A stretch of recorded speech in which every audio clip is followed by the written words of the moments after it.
मुख्यमन्त्री पदबाट राजीनामा दिएपछि दिल्लीका मुख्यमन्त्री अरविन्द केजरीवालले सरकारबाट पाइने सबै सुविधाहरूलाई पनि त्याग्ने भएका छन्। हेर्दै गर्नुहोस् यसै विषयक तरबारीको यो खबर। से इस्तीफा दिया और उनके इस फैसले से दिल्ली की जनता दुखी है, गुस्से में है, नाराजगी में है कि एक ईमानदार मुख्यमंत्री को जिसने दिल्ली की जनता के लिए एक नहीं अनेक काम किए, उनको इस्तीफा देना पड़ा।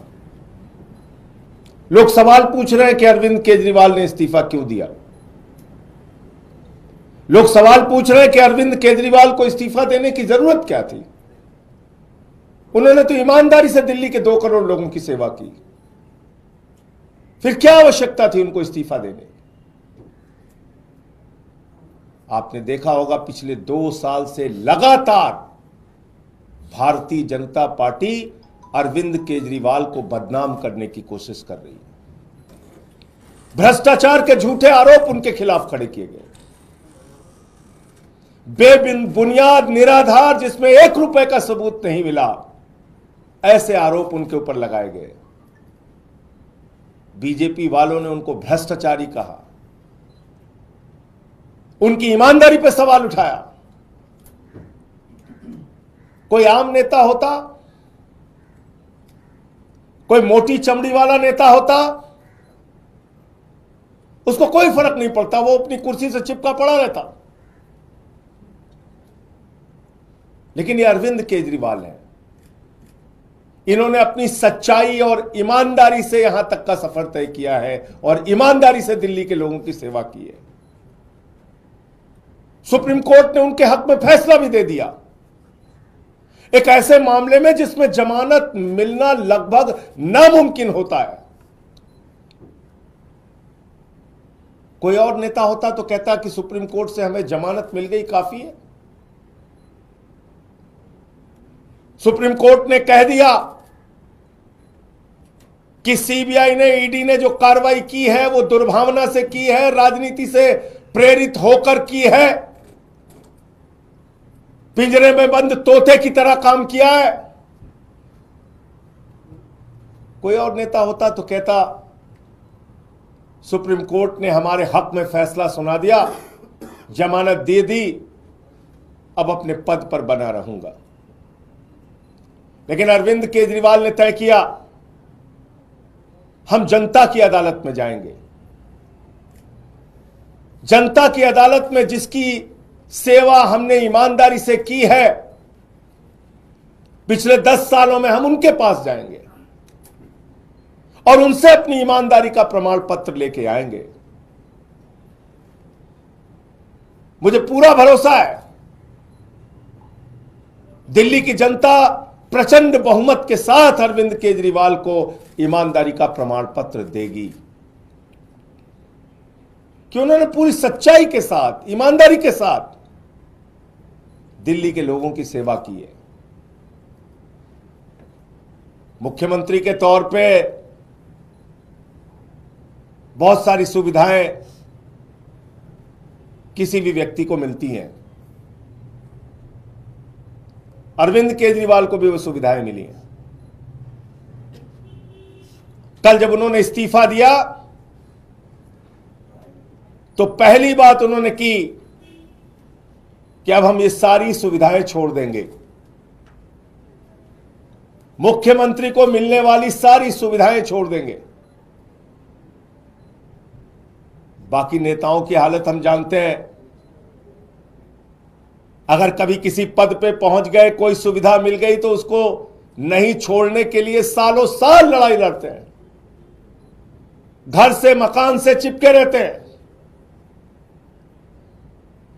लेकिन अरविंद केजरीवाल ने फैसला किया है कि उन्होंने कहा हम अपना मकान खाली करेंगे, हम अपना घर खाली करेंगे, 1 हफ्ते के अंदर हम अपना घर खाली करेंगे। उनकी सुरक्षा को लेकर भी सवाल है, एक नहीं कई बार उनके ऊपर हमले हुए।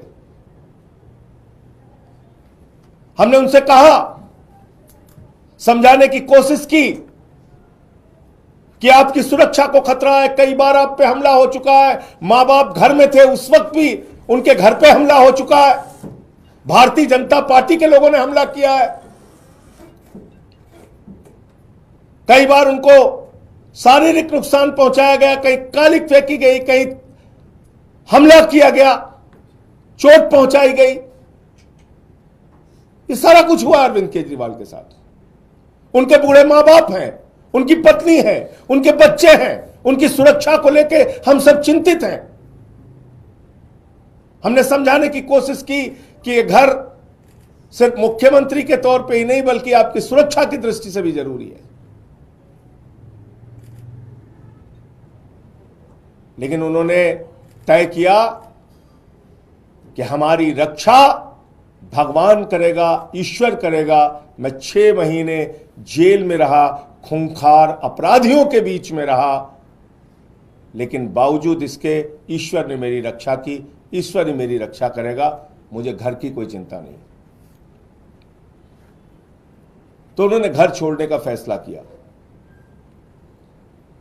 घर छोड़ के लोगों के बीच में रहेंगे, आम लोगों के बीच में रहेंगे। अभी तय नहीं है कहां रहेंगे, लेकिन आप सबके प्यार से, आशीर्वाद से कोई ना कोई ठिकाना तय होगा जहां पर वो रहेंगे। लेकिन सवाल आज अरविंद केजरीवाल मात्र का नहीं है, सवाल है दिल्ली की 2 करोड़ जनता का। अरविंद केजरीवाल के साथ तो जो बीजेपी वाले कर रहे हैं वो आप देख रहे हैं, खुली आंखों से देख रहे हैं। झूठे भ्रष्टाचार के आरोप लगाए, जेल में उनको पकड़ के डाल दिया, उनके शिक्षा मंत्री को जेल में डाल दिया, स्वास्थ्य मंत्री को जेल में डाल दिया, पूरी पार्टी को तोड़ने की कोशिश की, आम आदमी पार्टी को खत्म करने की कोशिश की, अरविंद केजरीवाल की राजनीति को खत्म करने की कोशिश की। लेकिन आपके आशीर्वाद से अरविंद केजरीवाल ने अपने हौसले से उनकी इस राजनीति को जवाब देने का काम किया। अब समय आपका है, दिल्ली के लोगों का है, क्योंकि देश के प्रधानमंत्री तो खुलेआम कहते हैं मुफ्त की सुविधाएं बिल्कुल नहीं मिलनी चाहिए, बंद हो जानी चाहिए मुफ्त की सुविधाएं। आपको सोचना है, अरविंद केजरीवाल नहीं होगा तो दिल्ली का क्या होगा, अरविंद केजरीवाल नहीं होगा तो दिल्ली के लोगों का क्या होगा। जो बच्चों को मुफ्त शिक्षा मिलती है वो शिक्षा बंद हो जाएगी। 27 साल हो गए गुजरात के अंदर, एक भी स्कूल ऐसा नहीं बन पाया जिसमें प्रधानमंत्री अपनी फोटो खिंचवा सके और दिखा सके कि यह हमारा सरकारी स्कूल है। उनको टेंट का स्कूल गुजरात में, अहमदाबाद में चुनाव के दौरान बनवाना पड़ता है दिखाने के लिए। एक स्कूल नहीं बनवा पाए देश के प्रधानमंत्री 27 साल के शासन के बाद गुजरात के अंदर। पूरे देश में बताइए, भारतीय जनता पार्टी शासित राज्यों में जो स्कूल अरविंद केजरीवाल ने बनवाया, ऐसा एक स्कूल किसी राज्य में बनाओ। बच्चों के लिए मुफ्त शिक्षा की सुविधा, मोहल्ला क्लिनिक की सुविधा, जहां फ्री दवा, free test, free ultrasound, free इलाज, ये बंद हो जाएगा। ये मोहल्ला क्लिनिक बंद कर देगी बीजेपी, ये मुफ्त की दवाएं बंद कर देगी, क्योंकि वो तो दिल्ली के लोगों को अपमानित करते हैं, कहते हैं मुफ्त खो रहे हैं, मुफ्त खो रहे हैं। याद रखना, आपको गालियां देते हैं ये तो अरविंद केजरीवाल है जो लड़ लड़ के आपके लिए सुविधाएं लेके आते हैं। 9 दिन तक एलजी के घर पे धरने पर बैठ के कहते हैं नहीं, मोहल्ला क्लिनिक की फाइल पास करो। अरविंद केजरीवाल नहीं होंगे तो ये मोहल्ला क्लिनिक बंद होंगे। फ्री बिजली लोगों का सपना था। दिल्ली के अंदर चुनाव प्रचार में अरविंद केजरीवाल जी जाते थे, लोग हाथ पकड़ लेते थे, कहते थे हमारी झुग्गियों में हजारों का, लाखों का बिल आया है केजरीवाल साहब। वो अरविंद केजरीवाल है जिन्होंने कहा गरीब के घर में रोशनी तो होनी चाहिए, लेकिन उस रोशनी की कोई कीमत नहीं होनी चाहिए। फ्री बिजली किया। हिंदुस्तान की आजादी के बाद पहला मुख्यमंत्री जिसने फ्री में लोगों तक बिजली पहुंचाने का काम किया वो अरविंद केजरीवाल है। अगर जिस दिन अरविंद केजरीवाल नहीं होंगे, मुख्यमंत्री नहीं बनेंगे, तो ये फ्री बिजली की सुविधा भाजपा बंद कर देगी। फ्री पीने का साफ पानी, 24 घंटे फ्री बिजली, फ्री पानी, और इन सब के बावजूद मुनाफे का बजट दिल्ली को दिया। माताएं बहनें जो हमारी मजदूरी करती हैं, हमारी बच्चियां जो कॉलेज में जाती हैं, जिसका पिता रिक्शा चलाता है, ठेला लगाता है, वो सुबह उठता था तो अपनी जेब की तरफ देखता था। बेटी को स्कूल भेजना है, कॉलेज भेजना है, जेब में पैसा होगा तो बेटी कॉलेज जाएगी, वरना नहीं जा पाएगी। इस दर्द को दिल्ली के मुख्यमंत्री अरविंद केजरीवाल ने समझा। उन्होंने कहा बेटियों के लिए, माताओं बहनों के लिए, मजदूरी करने वाली हमारी माताओं के लिए बस की यात्रा फ्री होगी। केजरीवाल नहीं होंगे तो ये बस की यात्रा की फ्री सुविधा खत्म होगी। इसलिए दिल्ली के लोगों आपको तय करना है, ये सारे काम, फ्री बिजली, फ्री पानी, फ्री शिक्षा, फ्री इलाज, मोहल्ला क्लिनिक, माताओं बहनों के लिए बस की फ्री यात्रा, और बुजुर्गों के लिए श्रवण कुमार बनके उनकी तीर्थ यात्रा कराने का जो संकल्प और काम पूरा किया है अरविंद केजरीवाल ने, भारतीय जनता पार्टी ये सारी की सारी सुविधाएं बंद करेगी, समाप्त करेगी, क्योंकि देश का प्रधानमंत्री और बीजेपी का सबसे बड़ा नेता नरेंद्र मोदी जी वो कहते हैं घूम घूम कर कि मुफ्त की सुविधा समाप्त होनी चाहिए, खत्म होनी चाहिए, मुफ्त की सुविधा तो मिलनी ही नहीं चाहिए। ये तो केजरीवाल है जिन्होंने कमाल करके दिखाया। सारी सुविधाएं देने के बावजूद मुनाफे का बजट दिया दिल्ली में।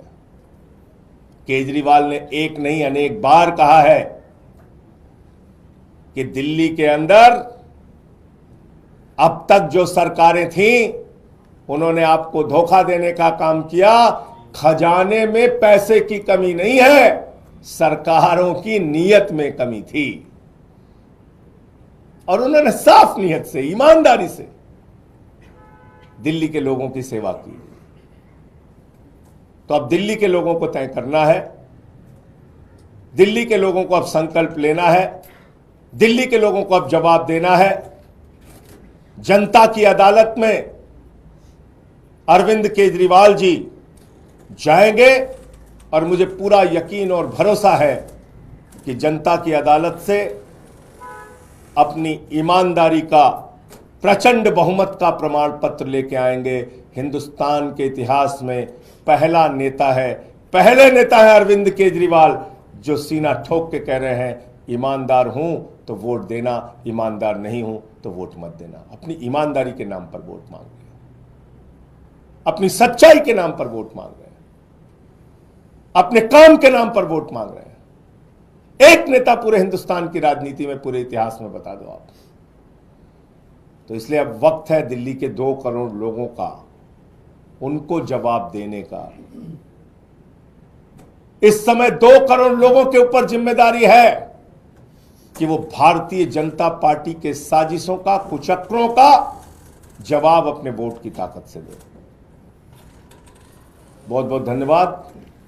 मैं इतनी बात कहना चाहता था, और आगे और कोई सूचना होगी तो मैं आपके साथ उसको शेयर सर, एक राष्ट्रीय पार्टी के अध्यक्ष होने के नाते अरविंद केजरीवाल घर के लिए एंटाइटल्ड है, क्या उन्होंने कोई घर की डिमांड की है?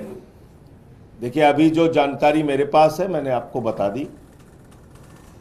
निश्चित रूप से एक राष्ट्रीय पार्टी के राष्ट्रीय अध्यक्ष होने के नाते कई और नेताओं को घर मिले हैं, लेकिन अभी वो सवाल नहीं। अभी तो जो मेरे पास जो जानकारी थी अभी मैंने उसको बताया। सर, क्या क्या सुविधाएं एक मुख्यमंत्री को मिलती हैं जो वो त्याग रहे हैं, थोड़ा बता दें जनता के नॉलेज के लिए। अरे भाई, जो भी सुविधाएं मिलती हैं, घर गाड़ी सब त्याग देंगे, एक एक चीज आपको पता चलेगा। धन्यवाद।